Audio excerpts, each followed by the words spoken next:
Hey, you guys. Welcome back to Listen Bitch Presents Tell Me Why You Are Special. Today I've got Bart Merrell in the hot seat, okay? This is, you guys, not the podcast where we pretend to be humble and we hide behind bullet points. This is not your LinkedIn energy. This is the tell us about your mess and your message in an arena. This is the arena. Bart got thrown into it. He knows we don't do the warm up questions. We don't coddle and we're not going to hide behind resumes. If you're sitting in the chair, you get to answer this one thing. Why are you special? And today, Bart, he's been moving before most people even knew what momentum was. He's an international entrepreneur, author, speaker, creator of Monetize Your Mindset, and casually helped take the first commercial bungee jump to Japan, which tells me this isn't a man who theorizes about risk. He actually lives it. And he doesn't just talk about betting on himself, he jumps off towers holding the cord with his bare hands. Bart Merrill. Hello, Bart. Tell me why you're special. Man, I am special because I jumped off a bungee tower just hanging onto the cord with my bare hands. But That'll that's do it. that's just a joke. That's just funny. No, So I have never done the real job thing. I've never been an employee, and I like it that way. I don't know that I could do the real job. yeah, And it didn't happen by on purpose. It happened on accident. My initial goal, my dream job was to get in the FBI and chase serial killers. That was what I wanted to do. interesting. I we had a FBI agent friend of the family who said the easiest way in was through accounting. And then once you get in, you don't have to stay in the white collar industry. As jobs open up, you apply to those jobs, and if you're good, you'll get them. Wow. And so that was my goal, my idea. Okay, I'm going to do accounting, get in, and then I'll go somewhere else and not focus on accounting. I did this and I found out really quick that I am not good at accounting and I don't like accounting. But Right. it was a means to an end, and that's what I did. As I got closer to graduation, I took a quarter off, went down and helped my dad on the pig farm. While I was down there, I had RK surgery done on my eyes to correct my vision. Okay. I got back up to school, was doing the application process for the FBI. I found out that that surgery automatically disqualified me. Oh, man. Now let's recap here really quick. Yeah. I don't like accounting. I'm not good at Yeah. accounting. I'm about to graduate in accounting with the goal of getting in the FBI, and I know Which you I'm not can't going to do. do it. Oh, So I was devastated. I didn't know what I was going to yeah. do. And a buddy of mine who worked for a bungee jump company in the town where my college was, they had sold a bungee jump to Japan. I had lived in Japan for a couple of years. And he jokingly asked me, "Would you like to go back to Japan?" I thought about it for a second and I said yes. Wow. 3 months later, I was in Japan assisting little Japanese people off the top of an 8-story tower. Amazing. And that's how it started. And anything that crosses my path, good, bad, or ugly, I always ask the question, can I monetize it? Yeah. That's a And great that's what question I've done to my be whole life. asking. Yeah. You were building ventures before most kids were worried about, you know, acne or popularity. And I would say that's not normal. I love when people on the show could be relatable, but what do you think it is? You think you're wired different, or did something early in your life kind of force you to grow up faster and see opportunity where other people just kind of saw boredom? So my dad was a pig farmer, Yeah. but he wasn't just a pig farmer. He had his hands in many different ventures that were in the agricultural space because that's what he loved. Okay. He was part owner in a dairy in Idaho, part owner in a mushroom warehouse in Utah, part owner in a produce warehouse in Arizona. And so I just watched him as I grew up, and watching him and then having him assist me. My first venture was at age 15. I bought my first stereo at age 11. I love music. I love listening to music. And I bought this stereo. It was a $285 Sanyo all-in-one system. It was amazing. I was in my room. I'd crank up the music. Mom and dad were going, "Oh no, what did we do?" But when I was that age, I found out it was a liability. because every time I'd go to town and I would have to buy the new tunes. And back then, you didn't just buy the tunes you liked. You had to buy the Buy it whole all. CD or the whole cassette, or you had to buy the crap with the two songs that you wanted. Yes. And so for an 11-year-old kid, that was pretty spendy. When I turned 15, got my driver's license, I started a mobile disco business where I'd go and do dances. But here's the thing. In my podunk town in southern New Mexico, nobody was hiring 15-year-old DJs. Yeah. There were no dances. And so I started doing a dance every weekend after a football game, a basketball game, or even when there was no game.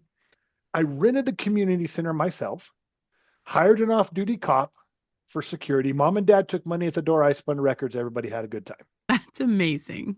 And so when I was doing these things, my dad was always there to encourage me. But he never set me down and taught me the birds and the bees of business. Yeah. I just watched him and watched what he did. So when this happened, when my life got blown up, I just fell back on what he showed me. Yeah. And Well, so that's why I'm wired different. And yeah. so when I kind of really realized it, I was doing a project where I was volunteering at a drug rehab center Okay. where I would teach them how to speak and tell their stories. I was listening to Jen tell her story, and she was talking about how she didn't know that her life was different than anybody else's until she went to college and had roommates. Yeah. Because when they were out and about, her family was relatively normal. When they went back is when the abuse and the neglect happened. And she thought everybody that was out and about went home to the same thing. Yeah. And I'm sitting there thinking about, it's the same when it comes to making money Yeah. and how to make money. If you didn't grow up with my dad or someone like my dad, you don't think like I do. I Right. need to share that with people. And that's when I wrote the book, Monetize Your Mindset. And when I started this journey of what I do now. Yeah. Well, I want to hear about Japan. I want to talk about Japan, but also, um, you crashed your parents' car when you were 8. So we want you to dish the real story. Like, what did that teach you about risk and control and consequence? And did it create a pattern that you're still living today? I don't know if it created a pattern, but it tells you what kind of a kid I was. So let's get the story at the beginning. I was playing cookies from school. Okay. I told mom and dad I was sick. I didn't feel good. And so I was curled up on the couch and they had to go to town, which was 30 minutes away. So I got 30 minutes for them to get there, 30 minutes for them to get back. And let's just say 30 minutes that for them to go around in town. And so I'm by myself. The keys to the car were on the refrigerator, hanging on a little hook. Dad had been letting me drive while I was sitting on his lap where I could drive the truck. Yeah. And I thought, this is the perfect time for me to go practice. Dad would be so proud if I got better. I backed out of the garage, and as I'm backing out, someone drives by on the road, and I'm going, oh crap, someone just saw me. And so I got nervous and I'm just starting to pull the car back in. And this is in 1970, what would it be? Probably around 1976-ish. Yeah. So it's And probably a standard. this was an old Ford LTD. I mean, the hood went on forever. Right. And so I'm sitting on the edge of the seat, looking over the hood. My my feet can barely touch the pedals. I have my foot on the brake as I'm going into the garage, and it started to go a little bit faster than I liked. And so I'm like, oh, I got to hit the brake. I raised my foot off the brake and slammed it on the gas. Oh And no. boom, right into the garage, into the garage. I got out of the car, and the car was okay. The car's a beast. I mean, those Yeah. cars back then were they were built tough.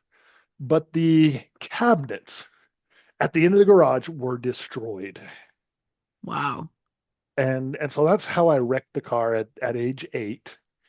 I also lied about it when they finally found out that someone had damaged the cabinets. They couldn't tell on the car, but they could see that the car hit the cabinets. Yeah. I tried to blame it on my sister. And dad, he was really good at interrogation. And after about a day, he broke me. And so I had to work hoeing weeds in the fields for 50 cents an hour until I paid for the cabinets. Wow. So that's the story on that. Yeah, I think that took a little time, but it does speak to a lot of your character because I mean, jumping, holding a cord in your hands, like I don't know if that's bravery, ego, obsession, proving something. I have no idea. Was it a calculated move? Like what part of you needed to be the guy who did that? And I mean, a commercial bungee operation. Like that's not just a fun little side hustle. You went through infrastructure, culture, language, liability. Was there a point where you ever like, this is gonna blow up in my face?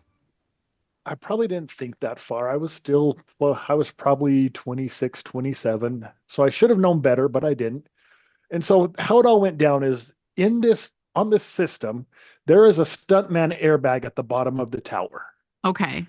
And in reality, in theory, I'd never seen it, but I'd heard people have done it.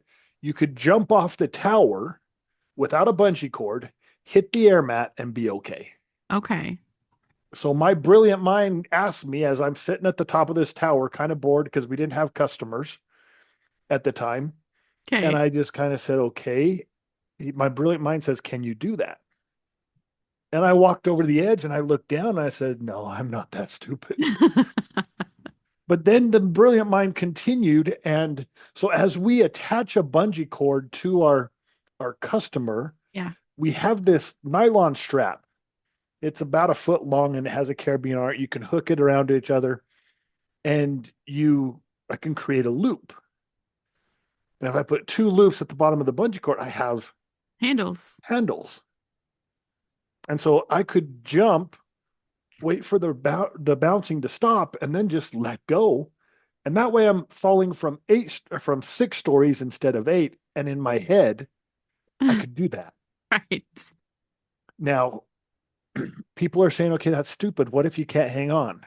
Yeah. You're right, that is stupid. I mean, my dad probably rolls in his grave every time I tell a story. Yeah. But let's talk about it when it comes to life and business. You Yeah. have to be willing to take risk. Yep. And this was a risk, but it was calculated because I had bungee jumped 1,000 times or more. Yeah. I knew the pressure. I knew what it was going to be like. And I was pretty sure, like probably 99% sure that I could hang on. Yeah. And so it was a calculated risk. And when you're going into something, into business, you shouldn't take stupid risk, but you need to take risk and you need to do your homework so that it's a calculated risk. And it should And be a so risk that other people think is stupid, it, you know? many times it is. Yeah. I And love so that's the story behind the bungee jump thing. And it was one of the most terrifying things I've done. yeah. But then like what else could ever scare you again? If you do the scariest thing in your world in that moment, like there's nothing you could ever not do again. And that'd be pretty scary to me. So then everything just kind of on a scale doesn't look so scary, you know? It Yeah. changes perspective for a lot of things, I would imagine. And so do you know that I'm a below the knee amputee? I did not know that. I know you have Beyond Limbs and you have Side Hustle Samurai. And those seem like very wildly different worlds. So I was going to ask about the common thread, but absolutely, let's talk about that. So we're talking about terrifying things. Yeah. And as terrifying as you think jumping off a bungee tower is, just hanging on with your hands, Yeah. I walked through the hospital doors to get my leg cut off. That is the most terrifying thing I've ever done. Like you knew they were going to have to cut it off. What happened to your Yes. leg? So I tell people I didn't listen to my wife. Okay. And so I had purchased a trip to Canada. It was a personal development trip. And about a month before I was supposed to leave, my wife comes out of her office. She's Japanese, big into feng shui. Yeah. She came out of her office and she says, "You can't go." I'm like, "I can't go where?" "You can't go to Canada. It's a bad direction." Ooh. "I can't live my life on your feng shui." Yeah. She protested a second and went back in, and then she came back out a few minutes later. "No, this is a horrible direction. This could affect you for the rest of your life." Right. Well, obviously, I went to Canada. The last day I was there, they were doing a ropes course, and I was dropped from the ropes course from about 25 feet in the air, landed on my ankle, Oh, and the next day I had two bus rides and a plane ride home with two suitcases, and all they had at the camp was crutches for someone 5'10". I'm 6'4". And by the time I got back home, I was swollen clear to my knee and running a 102-degree fever. oh my gosh. Went to the doctor the next day, got an x ray. They told me it wasn't broken. Well, when a doctor says it's not broken, you listen and you say, okay, it's not broken, just a Right. bad sprain. 9 years later, I found out that it was crushed on the back and the front. Wow. And that basically they said, well, whenever you get in enough pain, you're going to want to get it fused. Yeah. I'm like, okay. Well, I'm a tough cowboy from southern New Mexico. When it got enough pain, I went to get it fused or set up a fusion appointment. The radiologist, he takes the picture of my ankle, and they're not supposed to say anything. Right.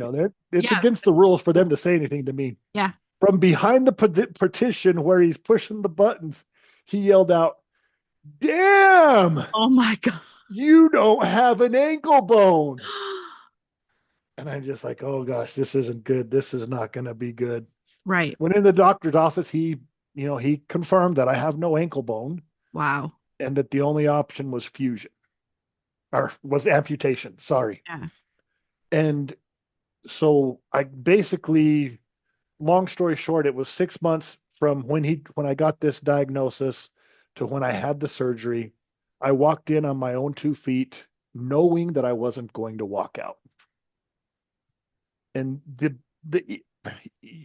for someone to understand it, I kind of equate it to dead man walking in the prison, Yeah. where they're walking to the death chamber. Now, I'm not going to die, but a piece of me is. Piece of you is life will, you're a new person. You come out of that like that. And and it was terrifying. I didn't know if I could do it, to be honest. Yeah. And in my head, I'm just yelling. In my head, I'm like, okay, peg leg walking, Yeah. peg leg walking. Right. But here's the way I think when it comes to business and what I do. Hmm. I just found out that I'm going to have my leg chopped off. Yeah. After the shock and awe was over, I say to myself, okay, I don't like this. There's nothing I can do about it. It's going to happen. Right. So how can I monetize it? Ooh. 6 months post-op, I contracted with my prosthetist to help people who are going to have to go through or are going through what it is I went through. Yeah. If I hadn't thought that before, because he didn't ask me, Right. we were sitting in an appointment, my appointment, working on my leg, and I said, Scott, I interviewed 3 other prosthetists before I decided on you. Yeah. One of them had a guy that with an amputation that I could talk to, that I could ask the questions, how bad is this going to hurt? Right. What about phantom pain? What about this? How long will I be back till I'll be back to work? Scott, you don't have a guy. I'm your guy. Yeah. And that started the conversation. And if I hadn't thought about it before, when that opportunity came up, I wouldn't have said anything. Right. But in my head, it was already planted. The seed was planted. And when the opportunity came, I jumped at the chance and I said, Scott, I don't want a job. I don't want to come into your office. Yeah. I want to be on retainer. You send me the numbers of the people I need to talk to. I do it, and you pay me. Yep. And so that's what we've been doing for what is it now? Almost a year and a half since we That's started amazing. doing that. Yeah.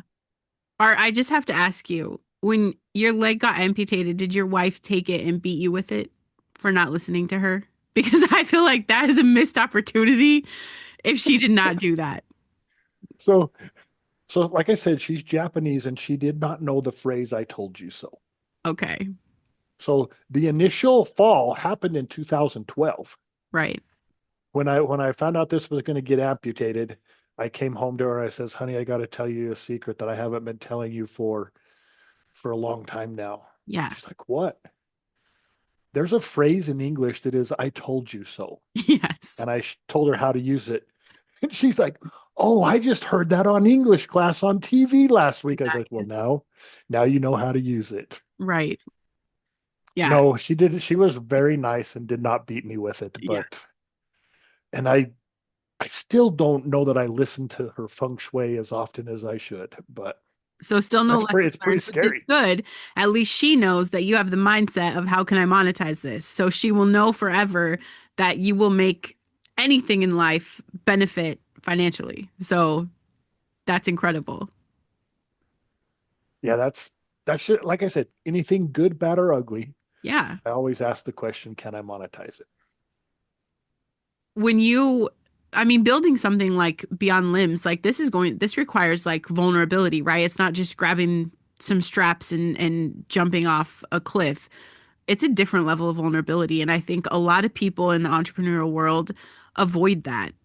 Was there even a moment that you didn't want to go public with your side of the story, or was it just straight you knew you were going to talk about it? So I knew I was going to talk about it because even before it happened, like I said, 6 months of dealing with the thoughts and wondering, going down the YouTube rabbit hole, trying to figure things out because I had questions. But I went through it quite well. I expected the best, and the best happened. Yeah. So it was originally, I was scheduled to have it happen in November of 2023. And I just got to thinking, why screw up the holidays by chopping off body parts? Right. That's fair. So why not wait till after the first of the year? Yeah. And so that's what I did. And the doctor just said, be careful. And I was already in a walking boot for that leg. Yeah. He said, if you go without the walking boot, or if you put too much pressure, your bone could snap. And then we're doing not an elective surgery, we're doing an emergency Right. amputation. Yeah. You would rather have it elective. Right. But so I postponed it to January. And then my wife had to have quadruple bypass at the beginning of January. Wow. And so if I had cut it off in November, Yeah. we wouldn't have been paying attention to her. Right. We may not have found her issues. She could have died taking care of me. Yeah. And so I felt like I was guided, divinely guided, if you want to call that, Yeah. by the decisions that I made. Yeah. Then I moved it to February because I had to take care of my wife now. And then in February, it was February 29th, and I went to the surgeon who I'd originally had planned to take care of it. And they wanted me, so they were shutting down their thing and moving to a different location. So they were only allowing one night stays. Wow. So they wanted to chop off my leg and send me home the next day. Oh, And I just like, I'm a tough cowboy, but I'm not that not that. tough. Yeah. And so now I canceled him. I went to another doctor, and it was ended up happening March 25th. And it came out perfectly the way I wanted it. That's Meaning, I wanted to go to an acute rehab center where they work with you 3 times a day. mhm. And it was in the same hospital that I had my limb amputated. And so the transition was just super smooth. And everything just went perfectly. And I expected it to go perfectly. Yeah. And so it just, I don't know. I don't know why I got off on this, but that's how I expected things. And I don't mind sharing. I mean, I would go to church, and this true story, this lady comes up to me. Oh, I'm so sorry that you're going to have your leg amputated. So after the amputation, are you going to get a prosthetic? I kid you not. I held a straight face. I looked her in the eye and said, no, I'm just going to scoot around on my butt for the rest of my life. I love it. Yeah. And I mean, it's just, and people would often ask me, how are you going through it so well? Yeah. And I think you alluded to it earlier about how going through things. Hmm. I think in your intro you allude to going through things make you who you are Right. and help you get through other things. Yeah. Jumping off the bungee tower, hanging on with just my hands, helped me walk through the doors of that hospital that morning. Yeah. So just taking it a little bit at one step at a time and getting to different levels. Growing up with the name Bart, Yeah. that wasn't easy Yeah. because in grade school it was Bart the fart, you Bart the know? fart. I wouldn't even, Yeah. my brain wouldn't even have thought of that right now.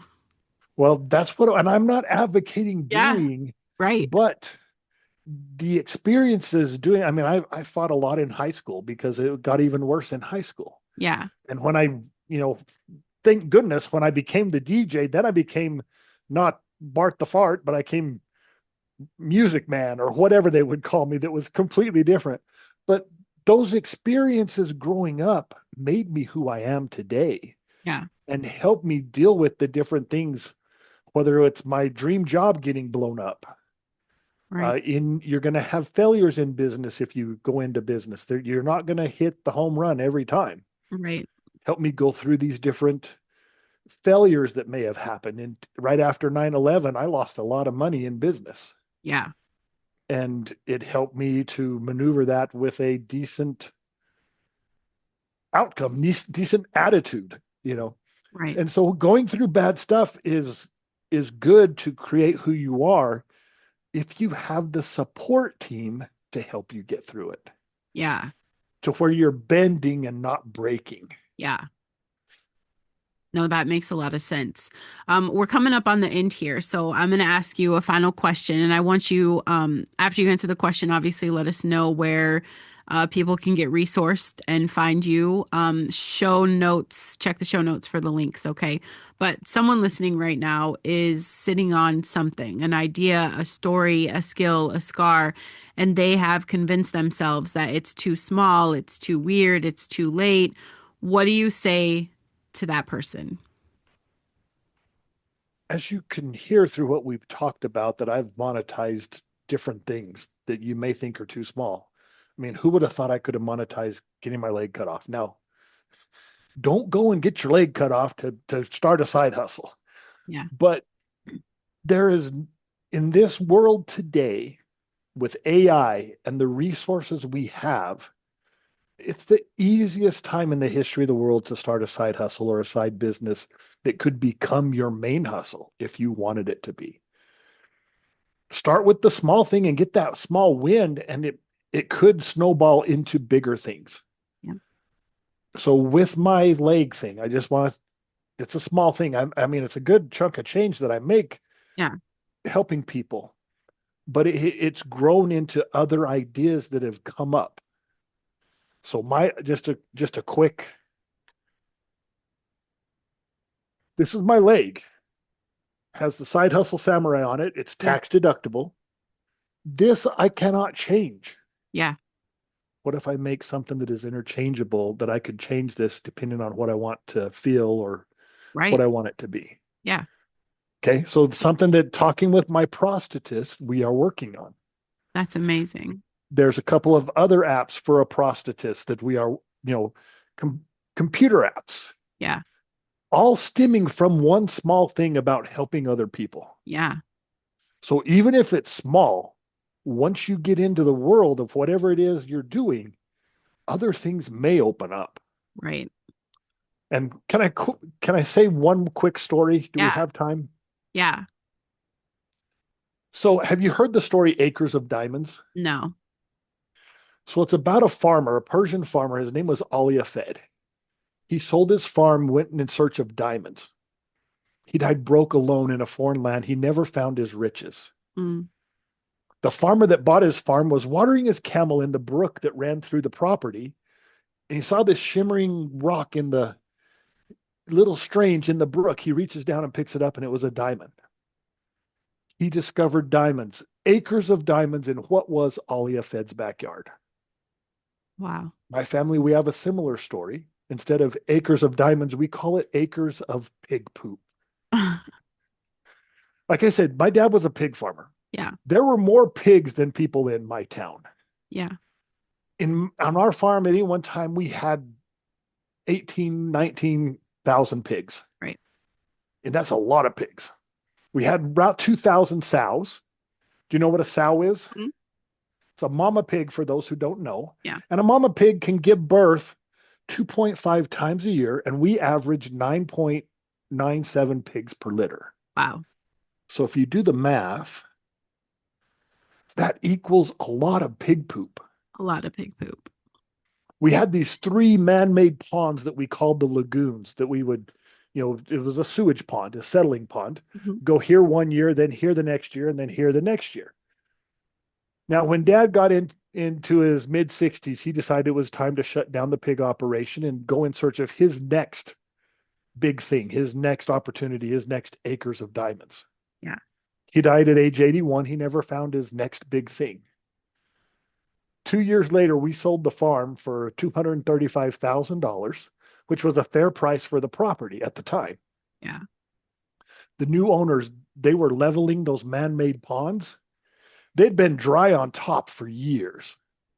But as the heavy grader was going across one of those ponds, it broke through the crust and sunk up to its belly in this liquid black muck. Wow. They called in experts. Yeah. The experts came and analyzed the stuff, and right there on the spot, they offered the new owners of our farm $2,000 a ton for the stuff. Yeah. That's $1 a pound for old pig poop. Yeah. Acres of diamonds right under my dad's nose. Yep. The farm that we sold for $235,000 was now worth over $1 million. Wow. And so what I want to ask you, what I want to ask your audience is, what about you? Where are your acres of diamonds? Are you right on the verge of discovery? Yeah. Or are you overlooking them like Alia Fed and my dad? Yeah. Because it could be right in your backyard, Right. right within your grass, right there under your nose. Yeah. And as you saw in my story, they could look like a pile of pig poop. Yeah. So don't overlook the things that are right there. Don't underthink or don't overthink. Yeah. Oh, this isn't big enough. Mm-hmm. Oh, I can't monetize this. Just ask the question Mm-hmm. and allow your mind to start thinking, okay, how can I monetize it? Yeah. And even if your mind says you can't monetize it, this is not mine. This is from a speaker, Mike Rayburn. And he says, when your mind says, no, you can't do that, say, okay, yeah, I know I can't, but if I could, where would I start? Right. And that's going to allow your mind to start thinking. Yeah. And that's what I want to leave you with, Yeah. leave your listeners with. That's amazing. Well, Bart, here is what I see. You didn't build credibility because life was easy. You built it because you were willing to move when it wasn't. You didn't at any point in time wait to be ready.